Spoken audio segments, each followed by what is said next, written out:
7ই April 2026 আমেরিকার president Donald Trump ইরানকে একটা ডেডলাইন দিয়েছে। সেই ডেডলাইন শেষ হওয়ার মাত্র কয়েক ঘন্টা আগে সন্ধ্যা 5:36 একটা টুইট করে।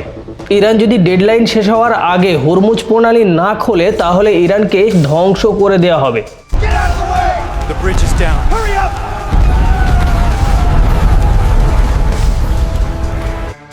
বর্তমান বিশ্বের সবচেয়ে শক্তিশালী নেতা একটা দেশকে পুরোপুরি ধ্বংস করে দেওয়ার হুমকি দিচ্ছে।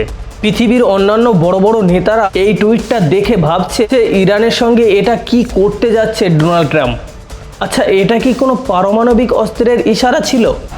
বেশিরভাগ মানুষ ভাবছিল আমেরিকা আজকের মধ্যেই ইরানের উপরে পারমাণবিক বোমা হামলা করতে চলেছে, সিজফায়ার হওয়ার কোনো সম্ভাবনাই নেই। কিন্তু ঠিক তখনই ট্রাম্পের ডেডলাইন শেষ হওয়ার মাত্র 1.5 ঘন্টা আগে সিজফায়ার ঘোষণা হয়ে গেছে আমেরিকা আর ইরানের মধ্যে।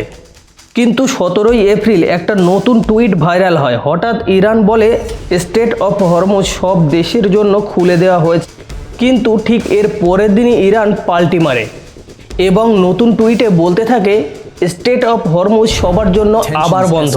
এখান থেকে পার হওয়া কার্গো জাহাজে আবারও ফায়ারিং শুরু হয়।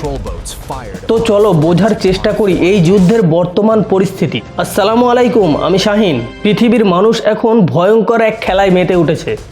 আজ মিসাইল হামলা তো কাল পারমাণবিক বোমার হুমকি। সত্যি বলতে বর্তমান পৃথিবীর মানুষ আগের মানুষদের চেয়ে যতটা নিজেকে উন্নত ভাবছে, ঠিক ততটাই নিজেদের অস্তিত্ব হুমকির মুখে ঠেলে দিচ্ছে। ইরান আর আমেরিকার যুদ্ধের কথা বলতে গেলে 24 ফেব্রুয়ারি থেকে এখনও পর্যন্ত 50 দিনের লম্বা যুদ্ধের মধ্যে টোটাল 4000-এর বেশি মানুষ মৃত্যুবরণ করেছে। এর মধ্যে ইরানের 2000-এর বেশি, লেবানন 2100-রও বেশি, ইরাক 118, ইসরায়েল 26, এছাড়া 13 আমেরিকান সৈন্যও নিহত হয়েছে এই যুদ্ধে। এইসব সংখ্যা আমার বলার সময় এবং তোমার শোনার সময় শুধুমাত্র একটা ডেটা মনে হচ্ছে, কিন্তু ভেবে দেখো এতটা মানুষের জীবন চলে গেছে। এই ডেটাগুলো পাবলিক হয়েছে বলে সেই জন্য আমরা বলতে পারছি, এছাড়া কত মানুষ মারা গেছে তাদের ডেটা পাবলিক হয়নি।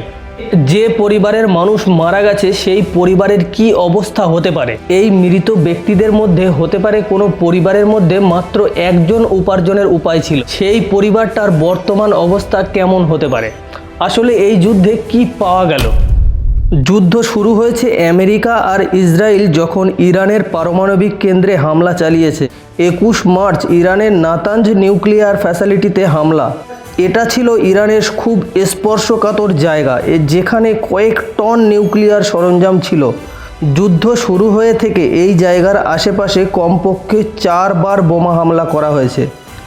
এটা কতটা ভয়ঙ্কর হতে পারে বেশিরভাগ সাধারণ মানুষ বুঝতে পারছে না। যদি এইখানে থাকা নিউক্লিয়ার সরঞ্জাম সামান্য লিক হয়ে যায় তাহলে পুরো মিডল ইস্ট ধ্বংস হয়ে যাবে। এখানের পানি দূষিত হয়ে যাবে এবং এমন এমন ভয়ঙ্কর রোগ সৃষ্টি হবে, যেমন চর্মরোগ থেকে শুরু করে বিকলাঙ্গ। পরের প্রজন্মের মধ্যে এই রোগ ছড়িয়ে পড়বে। কাতারের প্রধানমন্ত্রী 2025-এ সতর্ক করেছিল যদি এই নিউক্লিয়ার পাওয়ার প্ল্যান্ট কোনো ক্ষতি হয় তো পুরো মিডল ইস্ট ধ্বংস হয়ে যাবে। আসলে এই যুদ্ধের সত্যিটা ফাঁস হলো 3 এপ্রিল 2026। ডোনাল্ড ট্রাম্পের সব তথ্য মিথ্যা প্রমাণিত হলো। এছাড়া ট্রাম্প দাবি করত ইরানের আকাশে একচ্ছত্র রাজ করছে আমেরিকার বিমান বাহিনী। ইরান হেরে গেছে, কিন্তু 3 এপ্রিল আমেরিকার F-15E যুদ্ধবিমান ধ্বংস করলো ইরান। এই বিমানে 2টো মানুষ ছিল, একজন বিমানের পাইলট আর অন্যজন মিসাইল সিস্টেম অফিসার ছিল। দুইজনই ইরানের মাটিতে পড়ে গেছে। পাইলটকে তো সঙ্গে সঙ্গে রেস্কিউ করতে পারে, কিন্তু আর একজনের খোঁজ পাওয়া যাচ্ছিল না। তখন আমেরিকা আর ইরানের মধ্যে একটা নতুন রেস শুরু হয়, এই বেঁচে থাকা মানুষের খোঁজ কে আগে পাবে। যদি ইরান আগে খুঁজে পায় তো ট্রাম্পের জন্য ভীষণ লজ্জার ব্যাপার। এছাড়া এই যুদ্ধের মোড় ঘুরিয়ে দিতে পারে। একজন আমেরিকার সেনা অফিসার ইরানের কাছে বন্দি থাকবে, সেটা আমেরিকার জন্য খুবই লজ্জার ব্যাপার। কিন্তু ওই অফিসার বিমান হামলার পর চোটে জর্জরিত থাকা অবস্থায় শত্রুর মাটিতে 24 ঘন্টা পার করে, তবুও ইরানের সৈন্যরা ওই অফিসারকে খুঁজে পায় না। একটা সময় পাহাড়ের ছোট্ট গুহার মধ্যে ওই অফিসার চলে গেছে এবং কাছে থাকা ডিভাইস থেকে মেসেজ করে গড ইজ গুড। কিন্তু আমেরিকা এই মেসেজ পাওয়ার পর মনে করলো এটা ইরানের পাতা একটা ফাঁদ। ওই জন্য মেসেজটাকে অতটা গুরুত্ব দেয়নি। কিন্তু কিছুক্ষণ পরে বুঝতে পারে এটা ফেক ছিল না। তখন আমেরিকা এইখানে খাতারনাক রেস্কিউ প্ল্যান বানিয়েছে, যেটা পুরো বিশ্বের ইতিহাসের পাতায় লেখা থাকবে। প্রথমে ইরানকে বোকা বানানোর জন্য একটা নতুন আর্টিকেল পাবলিক করে। সেই আর্টিকেলে বলা হয়েছে ইরান আমেরিকার যে যুদ্ধবিমানকে ধ্বংস করেছে সেই যুদ্ধবিমানের দুজন ব্যক্তিকে আমেরিকা সহজে রেস্কিউ করতে সক্ষম হয়েছে, যাতে করে ইরানের সৈন্যরা খোঁজা বন্ধ করে দেয়। আমেরিকার করা প্ল্যানটাও সাকসেস হয়েছে। ইরানের সৈন্যরা ওই ব্যক্তিকে খোঁজা বন্ধ করে দিয়েছে। তারপর সহজেই ইরানের মাটি থেকে আমেরিকার সৈন্যরা নিজেদের সঙ্গীকে রেস্কিউ করতে সক্ষম হয়েছে। এবং পরদিন ট্রাম্প আবার একটা আর্টিকেল পাবলিক করে কিভাবে সহজেই ইরানের মাটি থেকে নিজেদের সৈন্যকে উদ্ধার করেছে। ইরানের আকাশে এখনও আমেরিকার রাজত্ব বজায় আছে। এর মধ্যে ইরানকে 4 বার ডেডলাইন দিয়েছে আমেরিকা। হরমুজ প্রণালী খুলে দেওয়ার জন্য প্রথম 21 মার্চ এবং তারপর 23শে মার্চ, এছাড়া 28শে মার্চ এবং লাস্ট 6 এপ্রিল। কিন্তু ইরান কোনো পাত্তাই দেয়নি। তারপর 7ই এপ্রিল ট্রাম্প রেগে গিয়ে গালাগালি দিতে থাকে। আমি হাসানোর জন্য বলছি না, এই যে সেই পোস্টটা দেখো, open the street you crazy busted or you will be living in hell. Donald Trump এর পরে বলতে থাকে ইরানের পাওয়ার প্ল্যান্ট, ব্রিজ সব জায়গায় অ্যাটাক করব। কিন্তু ইরান তারপরও হরমুজ প্রণালী খোলে না। এর মানে কুছ তো বাত হ্যায় ইরানকে পাস। তারপর ট্রাম্প পুরো ইরানি জনগণকে পশুর সঙ্গে তুলনা করে বলছে এদের মারলে কিছু হবে না। ভাবছো কতটা ফাটছে ট্রাম্পে? পুরো একটা দেশের মানুষকে পশুর সঙ্গে তুলনা করতে বাধ্য হচ্ছে। কথায় বলে রেগে গেলে তো হেরে গেলে, সেটা এখন ট্রাম্পের মধ্যেই দেখা যাচ্ছে। ট্রাম্পের ডেডলাইন শেষ হওয়ার মাত্র কিছু সময় বাকি ছিল, ঠিক তখনই একটা নতুন সমাধান বার হয়েছে। আপাতত 2 সপ্তাহের জন্য সিজফায়ার ঘোষণা হয়েছে। ভিডিওর এই অংশে আমরা জানবো কিভাবে সম্ভব হয়েছে এই সিজফায়ার ঘোষণা করা। তো অবাক যখন দেখছি এটা পাকিস্তান করিয়েছে। আল জাজিরার তথ্য অনুযায়ী অপারেশন সিন্দুর হওয়ার পর পাকিস্তান আর্মি চিফ আসিফ মনির এবং ডোনাল্ড ট্রাম্পের মধ্যে একটা নতুন ভাব জন্মেছে। সেই ভাব নিয়েই পাকিস্তান এই সিজফায়ার ঘোষণা করিয়েছে। এই এগ্রিমেন্টে ছিল ইরান হরমুজ প্রণালী খুলবে 2 সপ্তাহের জন্য। তার বদলে আমেরিকা 2 সপ্তাহের জন্য কোনো আর্মি অ্যাটাক করবে না ইরানের মধ্যে। কিন্তু এই সিজফায়ার হওয়ার পর ইসরায়েল লেবাননের বিরুদ্ধে 100-র বেশি মিসাইল লঞ্চ করে এবং 100-র বেশি মানুষও মারা গেছে। ইসরায়েলের প্রধানমন্ত্রী নেতানিয়াহু বলেছে ইউএসএ আর ইরানের মধ্যে যে সিজফায়ার ঘোষণা হয়েছে তাতে লেবাননের কথা শামিল করা নেই। তো আমি এইখানে বোমা হামলা করতে পারবো। এখানে ইরান বলছে যদি সিজফায়ার করতে চাও তাহলে পুরো যুদ্ধকেই সিজফায়ার করো, আর না হলে যদি যুদ্ধ চালিয়ে যেতে চাও তাহলে ইসরায়েলকে দিয়ে আপাতত যুদ্ধটা চালিয়ে যাও। মানে বুকের পাটা আছে, মানতে হবে। যেখানে আমেরিকার বিরুদ্ধে কথা বলতে বেশিরভাগ দেশেরই ফাটে, সেখানে ইরানের মতো একটা দেশ আমেরিকার চোখে চোখ রেখে যুদ্ধ চালিয়ে যাচ্ছে, সেটাই অনেক। আবার শান্তি চুক্তি হয়। ইরান 10টা শর্ত দিয়েছে। এর মধ্যে উল্লেখযোগ্য পয়েন্ট, ইরানের ওপর থেকে সব রকম সেনশন তুলে নিতে হবে, হরমুজ প্রণালীতে ইরানের একচ্ছত্র অধিকার স্বীকার করতে হবে, মিডল ইস্ট থেকে আমেরিকার সৈন্য তুলে নিতে হবে, আর সবচেয়ে বড় শর্ত হচ্ছে ইরানের নিউক্লিয়ার পাওয়ার প্ল্যান্ট তৈরি করার অধিকার আছে, এটা স্বীকার করতে হবে। তো এইখানে ট্রাম্প সব পয়েন্ট মেনে নিলেও এই লাস্ট পয়েন্ট অর্থাৎ নিউক্লিয়ার পাওয়ার প্ল্যান্ট ব্যাপারটা মানতে পারছিল না। 12ই এপ্রিল সকালে US delegation head JD Venice ঘোষণা করে এগ্রিমেন্ট সাকসেস হয়নি। নিউ ইয়র্ক টাইমের মতে আমেরিকা চাইছিল এখনও 20 বছর পর্যন্ত ইরানকে নিউক্লিয়ার পাওয়ার প্ল্যান্ট বন্ধ রাখতে হবে, কিন্তু ইরান শেষ পর্যন্ত 5 বছর বন্ধ রাখতে রাজি হয়েছিল।